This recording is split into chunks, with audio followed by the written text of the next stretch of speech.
Guys. So I got some complaints yesterday before I get into the video about the audio. People were saying that they couldn't hear me. I think I fixed it. I dusted off the microphone port and cleaned out inside of there and everything. So hopefully the sound is more clear and louder and not distorted and all of that now. So if you guys would, if you're having problems hearing me, just drop a comment and I will try to talk louder, I guess. Or if you, even if you can hear me clearly, then go ahead and say that as well. So I did a video yesterday about Jason Garrett, and I said I was going to do a similar video today about Dak Prescott. And I'm not going to respond to the troll that's blowing up the live chat right now. I've got a very particular direction that I want to go with this. What does Dak Prescott mean to the Cowboys? The title is very clear. Just to go down the list of some things that people have been saying, players have been saying about Dak. Ezekiel Elliott called him a real man. Said he played like a grown-ass man. Jason Garrett called him a rare guy. He actually broke character. And in his one of his post-game press conferences, I want to say it was following the Eagles game, the second Eagles game, he called him a tough son of a bitch. That Jason Garrett does not talk like that. Zach Martin said that there's nobody else that he would rather have as his quarterback. Dak Prescott is not a guy that is going to go out there and get you 400 yards on a consistent basis. He's not a guy that's going to go out there and drop three and four touchdowns in most games. He's not a Drew Brees. Okay. And I think for a lot of people, especially with quarterbacks in this league, it's easy to just look at the talent aspect of it and not look at anything else, I guess, that he brings. I've said, I've been saying since last year that I think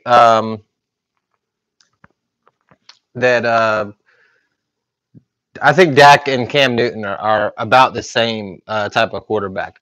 But I think Dak Prescott, well, not I think. I mean, he's got 15 fourth quarter comebacks. Okay, so that's number one in 3 years. Which the fact that we have been down and needed him to come back 15 times in a 3-year period is astronomical in and of itself. The fact that he's been able to do it is something else entirely. He's playing on some next level shit, and I'm not even talking about talent. Yeah, some of his throws aren't the best. Some of his decisions. There's going to be a few times every game where Dak is going to do something, and you're just going to be like, what the fuck? You know, so it's not so much that I mean, like I said, he's gonna do things sometimes. It's gonna make you go like, what the fuck was he thinking? He's gonna throw balls, either bad decisions that he shouldn't throw in the first place, or he's gonna throw a bad ball or something like that. You're gonna be like, what the fuck, dude? But then at the end of the game, when it's crunch time, and the stat that keeps jumping out to me, and I'm gonna say this again. If you want to know what Dak Prescott is, all you got to know is this stat line right here. Against the Eagles, the second time, he was 42 out of 54, 455 yards, 3 touchdowns, no interceptions. That was for the entire game. Now, if you did not watch that game, and you just looked at the stat sheet, 42 out of 54, 455. 3 TDs, no picks. You think, damn, Dak balled the fuck out. He really did it. Up until the fourth quarter, he had one of the worst games I've ever seen him play in my life. That fourth quarter and that overtime saved his stat sheet. It saved the game too, which I know to him and to all of us is far more important. But his numbers look a lot better than they would have because of how fucking amazing he played in the fourth quarter. In the fourth quarter and overtime in that game, Dak Prescott was 17 out of 20. Only 3 incompletions in the fourth quarter and overtime. 17 out of 20, 243 yards, 3 touchdowns, all to Amari Cooper, including the game winner. No interceptions. So I don't know if maybe you're getting it. Dak Prescott is not the best quarterback in the league. He's not. Dak Prescott is not a guy that's going to go out there and just wow you with his pinpoint accuracy and threading the needle between defenders and, you know, all that type of stuff that Romo did for so long that we were spoiled with. That a lot of people are really hard on Dak because he can't do that. But Dak Prescott is a winner. Dak Prescott is a baller. Dak Prescott is a playmaker. And when it's crunch time, when you need it, I cannot think of anybody else in this entire league except for maybe Brady or Breeze. If you need a touchdown with 2 minutes to go, I would honestly take Dak with the best of them. I really fucking would. Because he has proven time and time again, even though he may not be the best quarterback in the league, even though, you know, all this other stuff going on, he is going to buckle himself up with his bootstraps and he's going to go get it the fuck done. And that is what you need. You don't need a guy that, you know, that's going to hit, you know, 19 out of 20 balls every time right on the dot. You don't need a guy that's going to make every good decision there is to make and never make a mistake. Okay, what you need is a guy that can sit in there and I've seen Dak. You want to know what else? 3rd and 14 against Seattle. I believe we were up 17-14 at this point, and it's third and 14. And we're thinking, you know, do we kick a field goal? What? And it's 3rd and 14. We're already talking about 4th down. We are already talking about 4th down. Nobody in their right fucking mind is expecting us to pick this up, right? But then when you turn around and, like I said, we're already thinking about 4th down. Seattle doesn't have a kicker. Janikowski fucked his leg up going for the 58-yarder, right? So we're all thinking, okay, you know, they're probably not even going to kick it. They're probably going to go for a touchdown anyway, even if they are all the way down 3. So, you know, is this maybe 4th down territory? Do we maybe go ahead and go for the touchdown on 4th down? Anyway, start at 14. Nobody in the right fucking mind is expecting us to pick that up. What does Dak Prescott do? Dak Prescott says, kiss my fucking ass.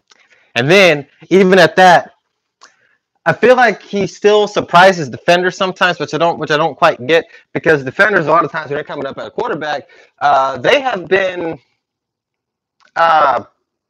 pretty much taught, not by anybody, but by the quarterbacks themselves, that if you get near a quarterback, he's going to slide. Dak Prescott doesn't do that. He takes it head on, and yeah, maybe he takes 6 months or a year off of his career every time he does that. But that's just the sacrifices and the grit and the will that he has to win it. And yeah, Romo did that a lot too early in his career, which is probably why his back was fucked up towards the end of his career. So I guess we'll address all those problems in time. But right now, Dak Prescott, you know, he's a warrior, he's a gladiator, you know, he's everything that you want. And a quarterback, like I said, doesn't have the greatest arm talent in the world. Certainly not the most accurate guy in the league. You know, he's not a guy that's going to go out there and win a quarterback drill. You know, just running and throwing and trying to hit the bullseye on the target as much as you can. Dak Prescott probably ain't going to win many of those. But you give me Dak Prescott against anybody in this league when you're down, when you need a touchdown to win with 2 minutes to go. And I mean that. I mean that. I said it about Romo, and I'm saying it about Dak. Romo was a winner too. The difference was Romo did have arm talent, and Romo did have pinpoint accuracy as well. And so that's why some people are like, Yeah, well, Dak is a winner, but so was Romo, and Romo was better than Dak. And that's something that I've never understood. Is that the Romo people, right? They want to make this a big war, a big controversy, right? And they want to get on here. Oh, Dak's not better than Romo. Dak's not better than Romo. Correct. Congratulations, Captain Obvious. Literally nobody has ever got on here and said that he was. Nobody. What we have said is that Dak is not as bad, as horrible as you all act like he is. Because you want him to be something he's not. You want him to live up to Tony Romo's name. And I'm just going to tell you something, guys. All you Romo lovers out there, I'm just going to tell you this right now that it's not going to happen. If you are waiting for Dak Prescott to be as good, whatever that word means to you, as Tony Romo, just turn in your fan card now and go cheer for another team, because it's not going to happen. Because that is not what Dak Prescott is. We knew that when we drafted him. That's not what we drafted him to be. He's not that kind of quarterback. And yeah, maybe eventually in his career, I shouldn't say never, maybe that can happen, but I don't know if he wanted to. Because that takes away from the other aspects of his game.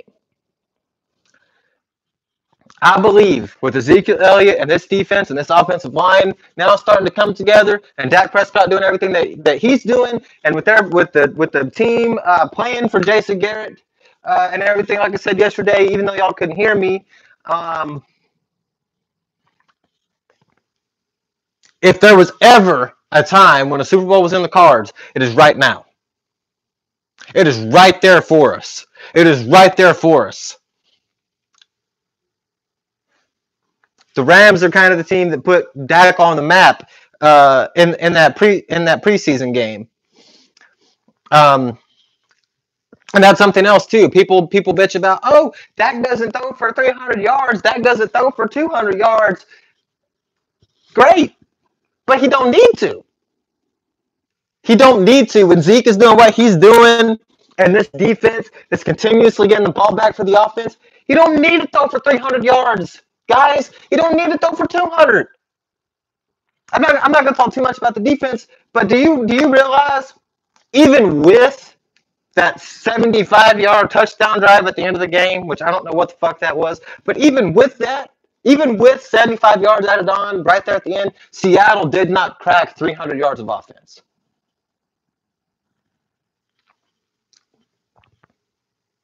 Do you understand what I'm saying? We don't need him to do that. And when we have needed him to do that, he has done it. 455 against Philly. 400 and whatever against, I almost said the Vikings, the Giants. Correct me if I'm wrong, but I'm pretty sure he threw for 3-something against the Packers in the playoffs 2 years ago. He has done it. He has proven that if you need him to be that, he can be that. We just don't need him to be that consistently because, yes, unlike what happened with Romo, Dak has a team around him very early in his career. And that pisses a lot of people off because a lot of people, and I tend to be one of them, thinks that maybe one reason why Romo's career was cut short so early is because of all the hits that he took early in his career. Number one, because of the way he played. Number two, because he didn't have protection. Number three, because he had to play that way and put the team on his back literally on a consistent basis because we didn't have a defense that could we couldn't stop a nosebleed. Okay, so with all of that, and now you've got people, and I'm not saying they're wrong. I'm not saying you're wrong to feel this way. I'm saying you're wrong to hold it on Dak. It is perfectly fine to feel bad for Romo in this moment and say, "Oh man, what if Romo had a team like this? You know, outside of 2014 and maybe 07, you know, what could he have done maybe?" But to put that on Dak is just, and that's all I see. That's all I see is people throw that on Dak like it's fucking Dak's fault. Dak came in and played football. He didn't tell the coaches to sit Romo even when he was healthy enough to come back. He didn't tell Romo to give him the keys to the franchise. Dak came in and did what was asked of him, and then everybody else made decisions based on that. And the whole time that was going on, Dak, this is Romo's team. This is Romo's team. I'm trying to do my job and keep us above water until Romo can get back. He said everything that you want to back up to say and did everything that you want to back up to do. So I don't get it. I understand the feelings that you have as it relates to Romo and everything like that. I don't understand holding it on Dak other than just because you're that mad that you're not seeing clearly and you're just blaming the guy because he was the replacement. It's like if, perfect example, I get hurt, okay? I'm out of work. Now, it wasn't my fault that I got hurt. I wouldn't do anything stupid. I just got hurt, okay? I'm out of work. I'm covered by insurance and everything. But my job can't just sit there, right, and leave that position open. The show must go on, right, as the saying goes. So they bring someone else in, maybe on a temporary basis. He's only supposed to be gone a few weeks. If you can just, kind of manage it until he gets back. Well, I'm getting to where I'm getting ready to come back, and he's done almost as good as you have done, and we're paying him far less, and everything like that. So we're gonna go ahead and let you go. Is that fucked up? Yes, that is very fucked up. Do I have a right for any stretch of the imagination to be pissed? Yes. Do I have a right by any stretch of the imagination to be pissed at that guy that replaced me? No. Because he didn't do anything. He came in and did what he was asked to do, and the company, or in this case, the team, made a decision. Dak Prescott is one of the best things that has ever happened to this football team. We have a blessing and a guy that is this durable, that can take these kind of hits, that can take this kind of punishment on a regular basis, that can go out there and get it done for you. But all most of us can seem to do is hate him because he's not Romo.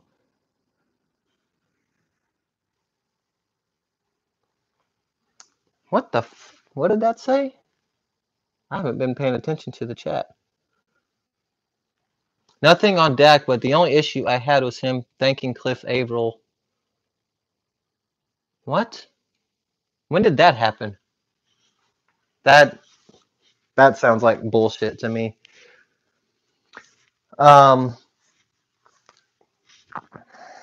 Anyway, I'm gonna go ahead and get out of here. Like I said, Dak with our defense and this running game with Zeke, the way that everybody's playing out of their mind for Garrett and things like that. If there was ever a time where a Super Bowl was in the cards, it's right now. And we're going to go where Dak goes. Defensive side, Ezekiel Elliott aside, we are going to go where Dak goes. Dak is the driver of the bus. Dak is the guy. Whatever he does is what's going to happen. And if he makes a mistake, yeah, maybe the defense bails him out. But,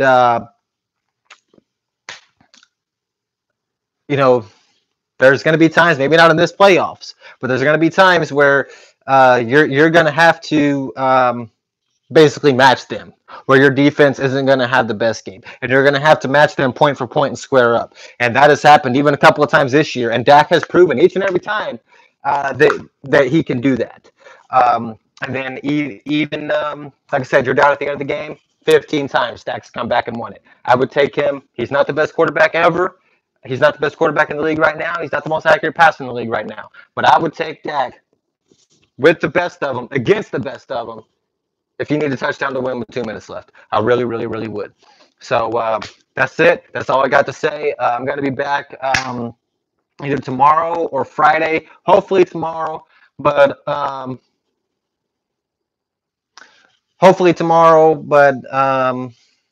might be Friday. But like I said, hopefully tomorrow for my Rams pregame. I do have another kind of surprise video that I would like to fit in before the Rams game. If I can't get it in before the Rams game, then it's going to have to be after, leading up to the NFC Championship if we win, because I don't like doing 2 videos in a day. But anyway, I'm going to go ahead and get out of here. So all you guys that are debating in the live chat right now that I see, take it to the comments. Refresh the page and take it to the comments because you're about to get cut off. I'm not going to keep my camera going so that y'all can keep arguing. I'm expecting a phone call anyway.